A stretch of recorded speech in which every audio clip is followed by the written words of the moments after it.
au fond de la solution. Le monsieur là a parlé sur ton âge. Amen. Et tes affaires sont bloquées. Je dis amen. Quand l'Éternel te relève ton âge, la Bible déclare qu'on a une touche autorisée. La Bible déclare encore que ce que nous lions sur la terre est lié dans les cieux. Et toutes choses que nous délions sur la terre est lié dans les cieux. Amen. J'ai lié son esprit de sorcellerie sur les côtés, sur les finances. Et j'ai libéré ma destinée financière. Donc là, j'ai pris autorité.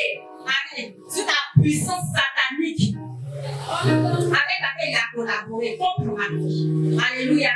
Et Dieu va agir. Et le jeudi, nous sommes venus ici pour nos sujets de prière. Et chaque jeudi, le pasteur dit à organiser un moment où tous ceux qui font les affaires viennent pour prier ce jour. Je ne venais pas à nous. Mais on ne va pas demander par nous. Vraiment, c'était chaud sur nous. Et on est venu ici. On a commencé à prier. Pendant qu'on a commencé à prier, j'ai reçu une commande. Alléluia. Avant la fin de la prière, j'ai reçu 2 commandes. Gloire soit rendue à Jésus. Amen. Amen. Donc, un peu. Amen. Ce matin, je suis là pour vous merci à Dieu. Parce qu'il a libéré. Amen. Faisons attention à ceux à qui nous donnons l'argent. Faisons attention aussi à ceux qui nous donnent de l'argent. Parce qu'on ne fait pas avec l'esprit. Que le Seigneur nous bénisse. Alléluia. Bénédiction, il faudrait que nous soyons prêts. Et j'avais donné l'exemple de Moïse. Moïse était appelé à libérer le peuple. Mais il a essayé de libérer le peuple par ses propres forces. Il a tué un Égyptien. Et ça lui a valu 40 ans dans le désert. Jésus lui-même est Dieu. Mais quand il est venu, pourquoi Jésus a pris 30 ans? Alléluia. Dès l'âge de 11 ans, il a déjà confondu les grands prêtres à l'église. Mais là, il pouvait être crucifié en même temps ou bien mourir. Mais Dieu a laissé le temps. Il a permis que Jésus puisse grandir en stature, en force, en sagesse. Voilà pourquoi il est écrit dans Philippiens 4 qu'il a appris l'humilité. Lui qui est Dieu, il n'a pas regardé comme une proie à l'arracher d'être de l'état de Dieu. Mais il s'est débrouillé. Il a pris la condition humaine. Il a appris à être humain. Il a appris l'humilité. Lui Dieu. Et puis maintenant, à 30 ans, il a accompli sa mission. Amen. Alléluia. Bien-aimé, pour que Dieu te bénisse, il va te faire passer par des chemins. Le texte que nous venons de lire dit que Dieu est riche en bonté. Et il est lent à la colère. Il est miséricordieux. Miséricorde veut dire qu'il te fait grâce malgré tes défauts. Malgré tes péchés, il te fait grâce. La grâce miséricorde et la grâce tout court est un peu différente. La grâce miséricorde, Dieu te fait grâce malgré que tu te comportes mal. Voilà pourquoi il ne tue pas tout de suite les voleurs, les brigands et tout cela. Mais il espère qu'ils vont revenir de leur mauvaise voie. Ça, c'est la miséricorde de Dieu. Et beaucoup confondent cette miséricorde et se comportent mal. La miséricorde de Dieu ne veut pas dire que Dieu est faible. Mais sa miséricorde aussi a un temps et une limite. Alléluia. Et Dieu également est patient envers nous. Voilà pourquoi il veut que nous soyons également patients envers les autres. Dieu est également compatissant. Ça veut dire qu'il comprend ton problème. Mais tout cela se trouve dans la patience divine. Alléluia. Nous sommes à l'image de Dieu et à la ressemblance de Dieu. Il veut que nous soyons donc lents à la colère. Et il nous enseigne cela par un mot hébreu qu'on appelle arrêt. Arrêt veut dire lent à la colère.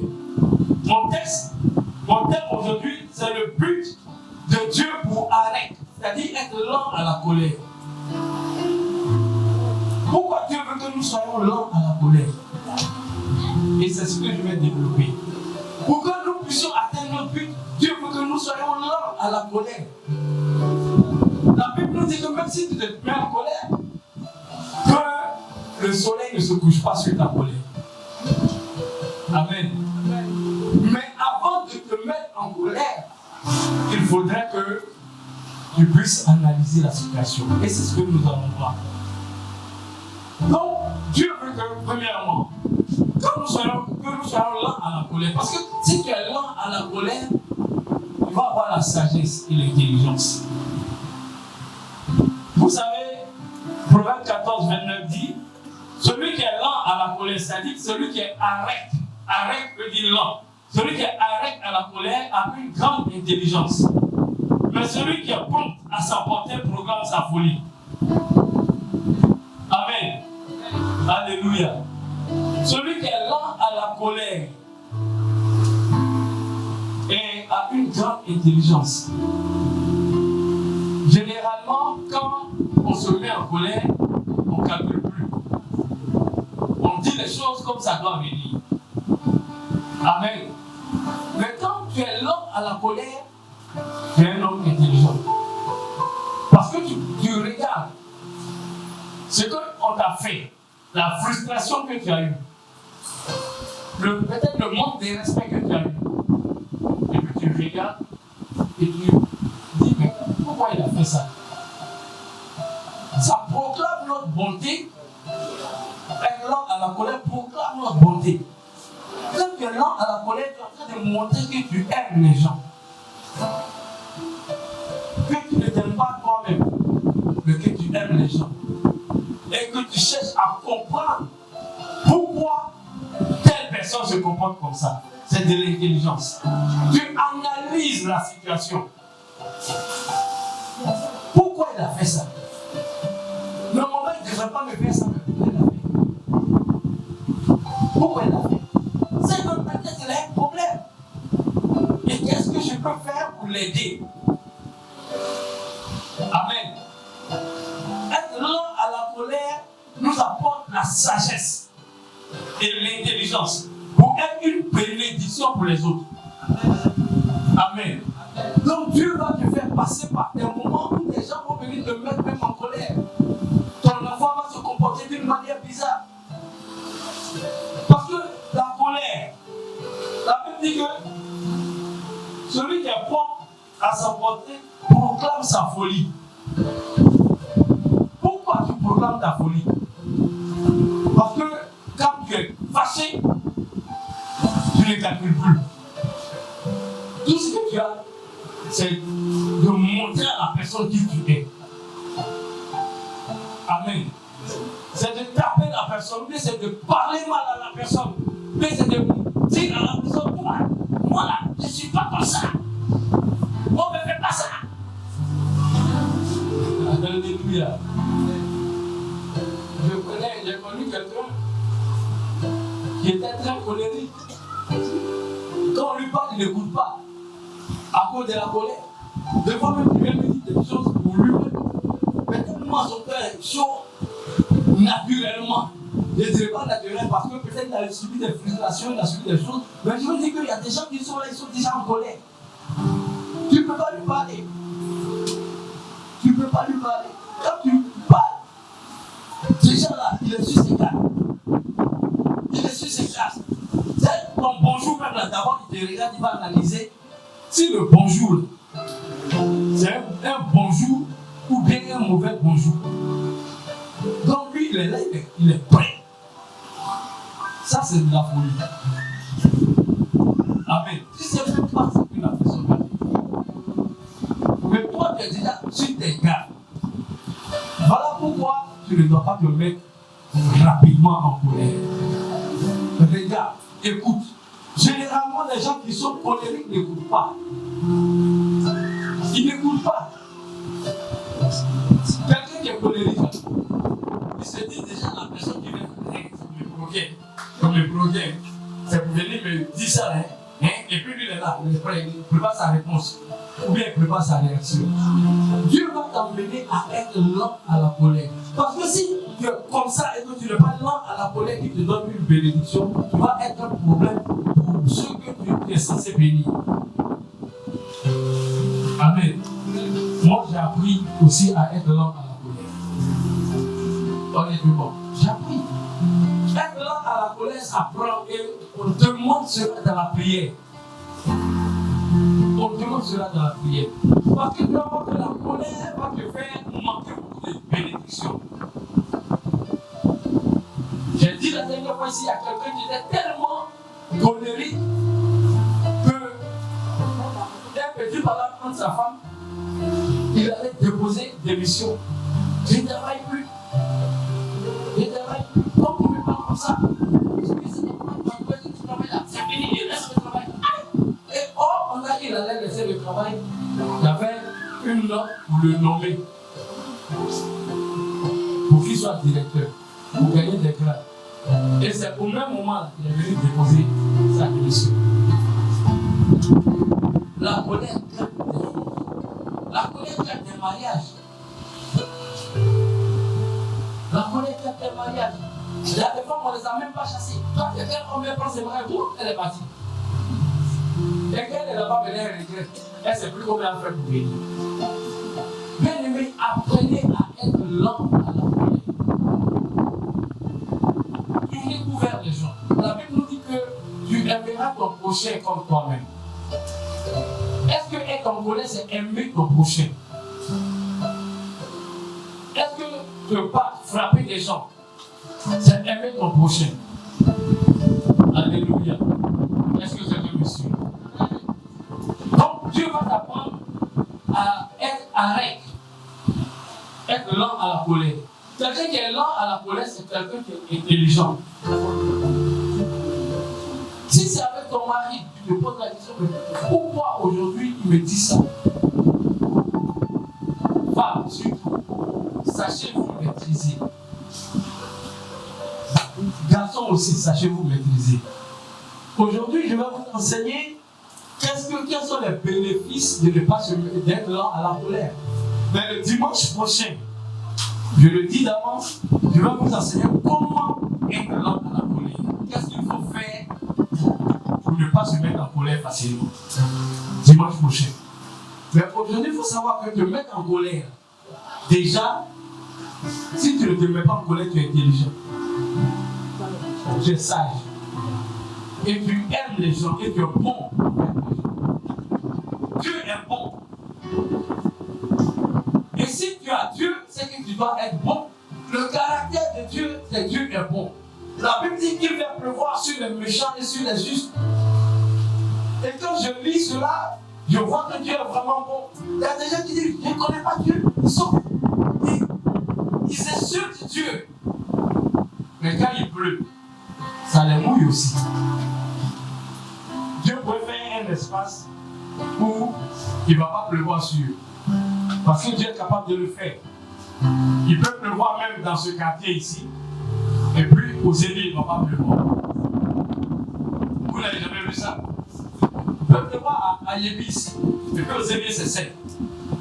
Donc si Dieu voulait trier les méchants, quand la pluie venait, ça ne les touchait pas.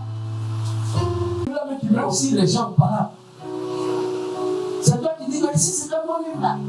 Oh, moi je ne parle pas comme ça.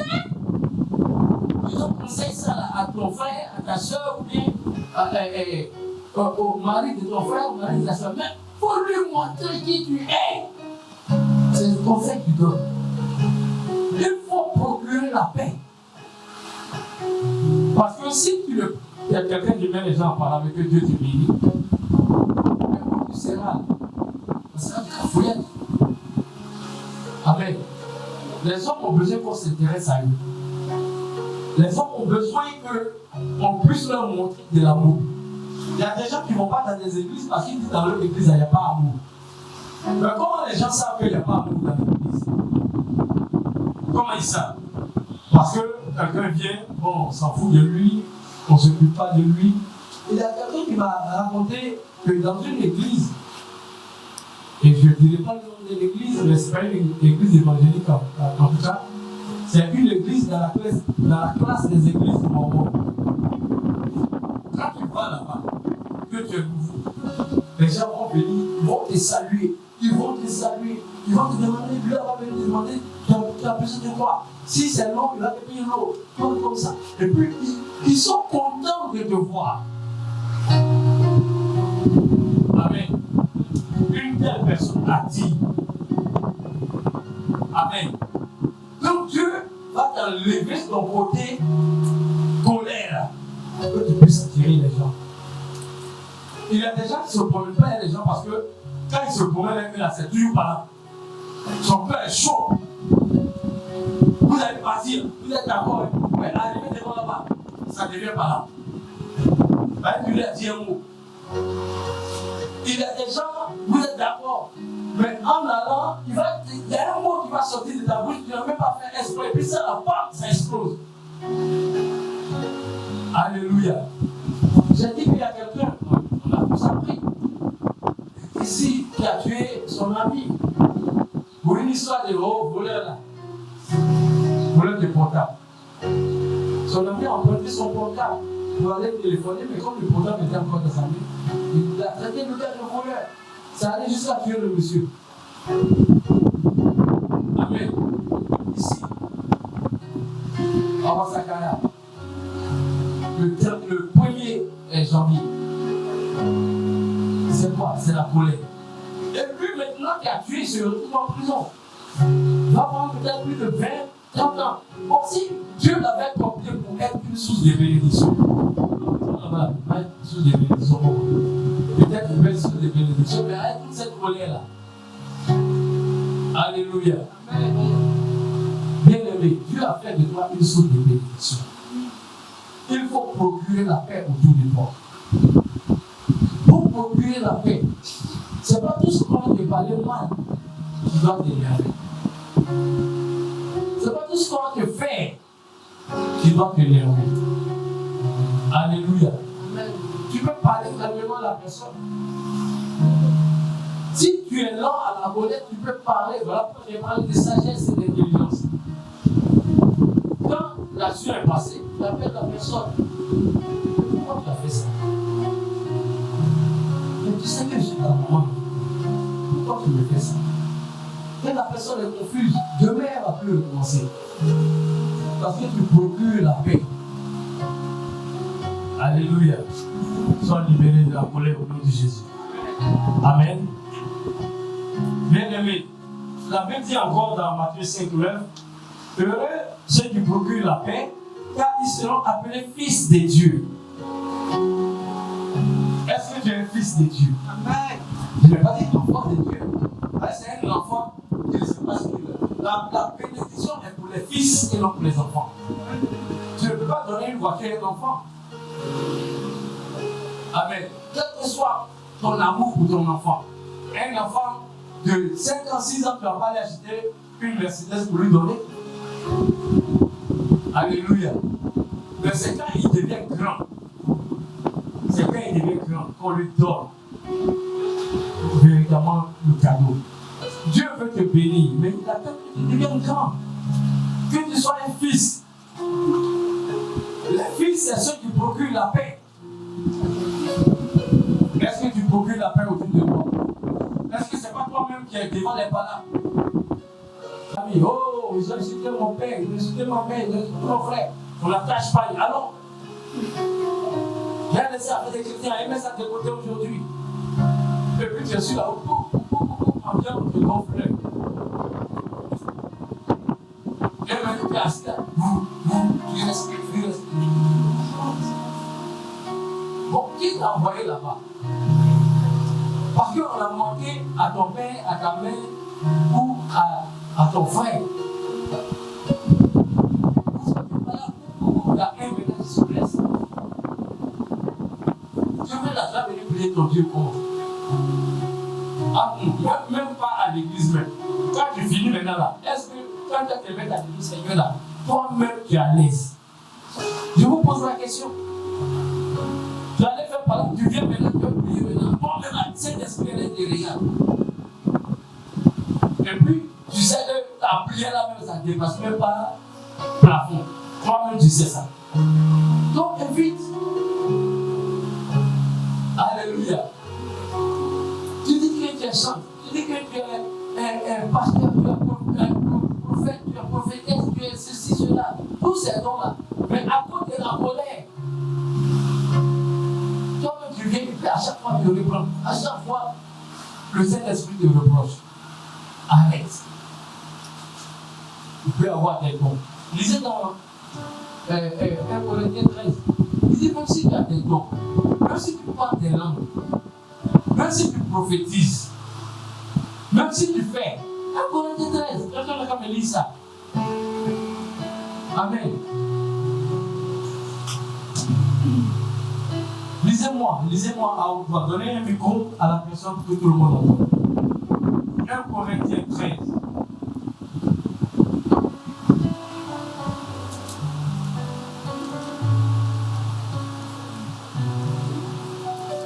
Lisez-moi. Commencez à partir du verset premier. Quelqu'un a trouvé? Donnez-lui un micro, il va lire. Alléluia. Amen. La parole de Dieu.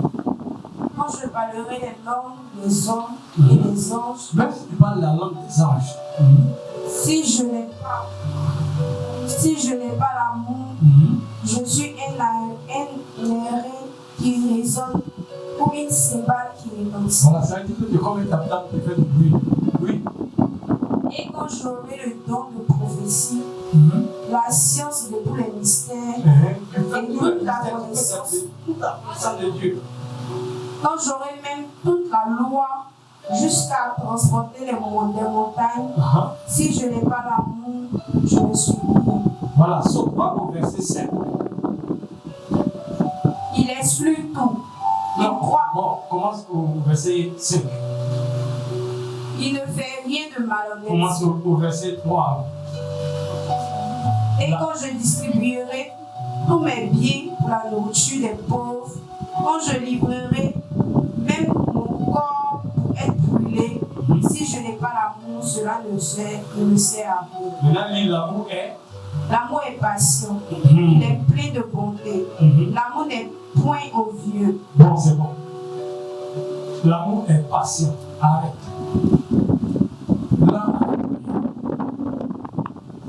L'amour est patient. Tu parles la langue, tu fais tout ce que tu veux, mais tu n'as pas l'amour. Parce que tu es colérique, tu es prêt à faire parler en découdre avec tout le monde, à parler mal aux gens. Tu es irritable. Alléluia. Je connais quelqu'un dans ma famille qui était très colérique. Et quand on était enfant, comme on savait que la personne a la colère, on s'allie, on fait s'allie, on veut voir la personne qui est en colère.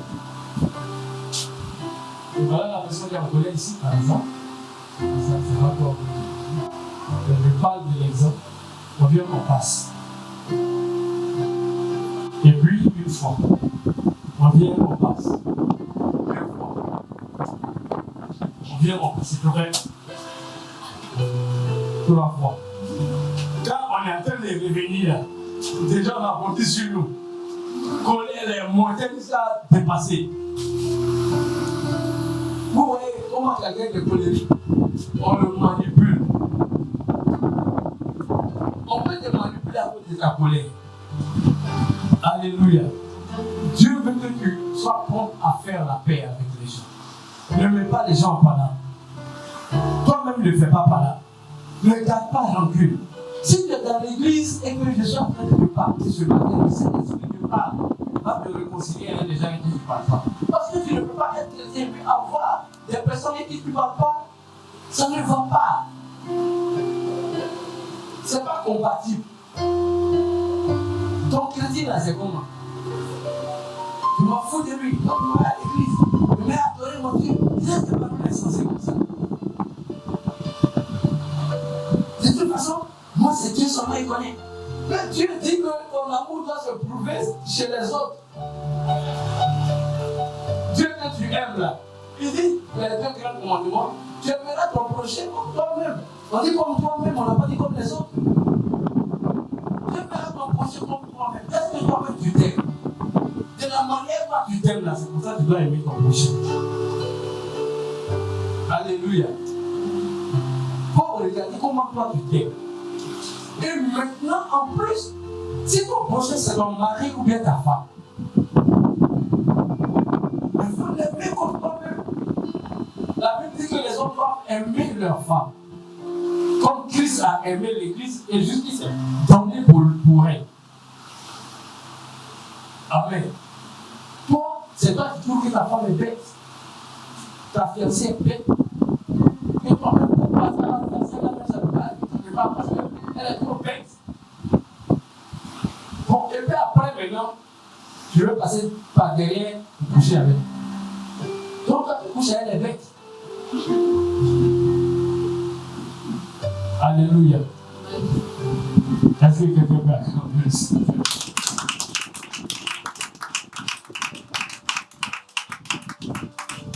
Alors, si nous sommes arrêtés, et le dernier point que je vois, arrête nous donne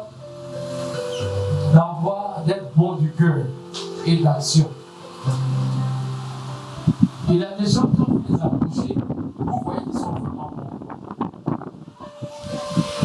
Ils sont bons à donner. Ils sont bons à se mettre à votre disposition. Alors,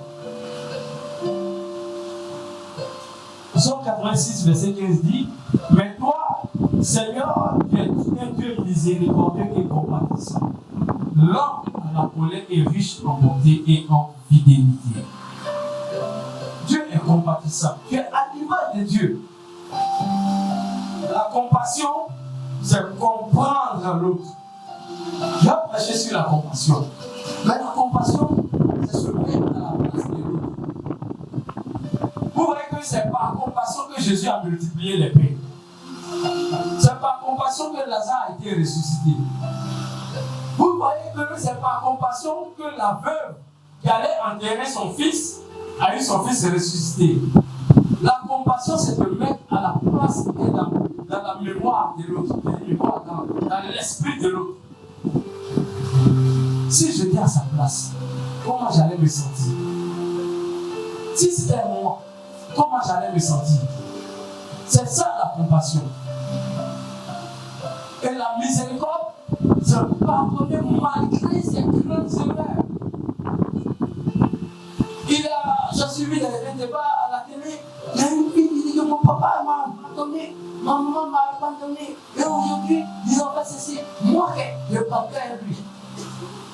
Même si la Bible dit que tu dois honorer tes parents et parler à lui. Bon, la bénédiction là-bas, parce que la Bible dit que si tu veux être heureux, il faut être une bénédiction pour tes parents.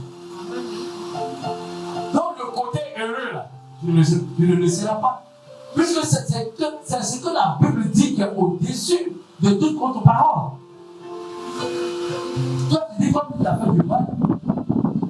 Tu le vois, même Dieu ne met pas des gens au hasard dans les familles.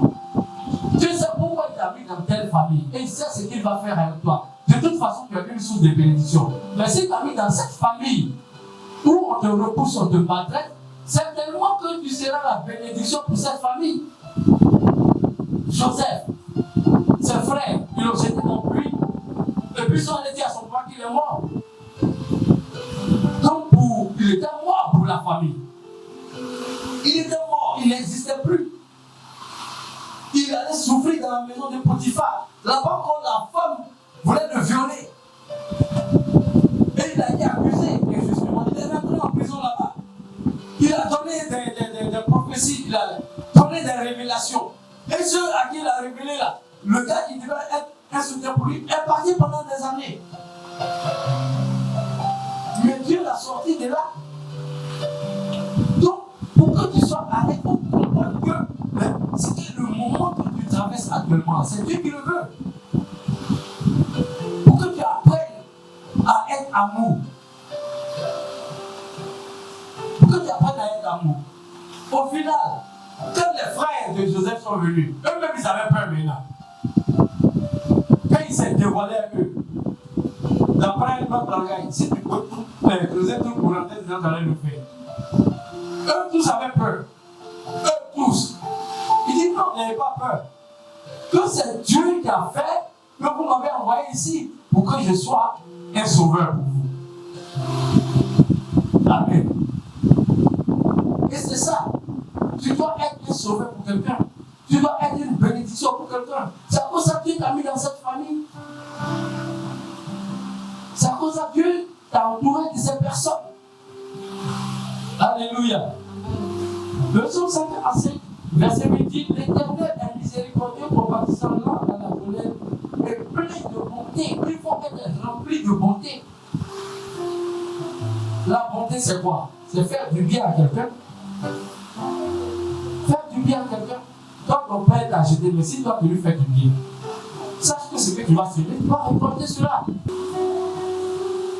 Est-ce que tu veux abandonner la colère? Est-ce que tu veux apprendre à être là pour colère? Baisse la tête et tu vas prier.